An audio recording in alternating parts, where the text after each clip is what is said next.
ఏకపక్ష విధానాలను వ్యతిరేకిస్తుందండి చైనా.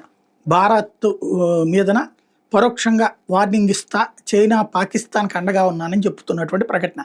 ప్రాంతీయ శాంతి సుస్థిరతలను పరిరక్షించేందుకు తాము కట్టుబడి ఉన్నామని పాకిస్తాన్, చైనా పేర్కొన్నాయి. ఇతర దేశాల ఏకపక్ష ఆధిపత్య విధానాలను వ్యతిరేకిస్తామని ప్రకటించాయి. అసలు ఆధిపత్యం చెలాయించేవాడే చైనా వాడు. ఏకపక్ష విధానాన్ని అవలంబించే చైనా వాడు నీతులు చెప్తున్నాడు.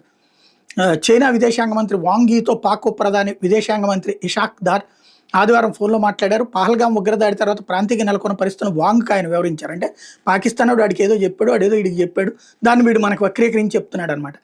అన్ని వేళ పాక్ అండగా నిలుస్తున్నందుకు కృతజ్ఞతలు తెలియజేశారంట. అంటే అరే బాబు మాకు కసిని ఆయుధాలు ఆహారం ఇవ్వండి అని అడుక్కోవడం అన్నాడు. ఈ మీద కూడా అన్ని స్థాయిల్లో సన్నిహిత ద్వైపాక్షిక సంబంధాలు కొనసాగించాలని వాంగ్ దారి నిర్ణయించారు. అంతే తప్పించి భారతదేశంతో యుద్ధానికి చైనా సహకరిస్తానని ఏమన్నా. బ్రిటన్ విదేశాంగ మంత్రి డేవిడ్ లామీతో కూడా ఇషాక్ దార్ ఫోన్లో మాట్లాడారు. ప్రాంతీయ పరిస్థితుల మీద ఆయనతో చర్చించారు.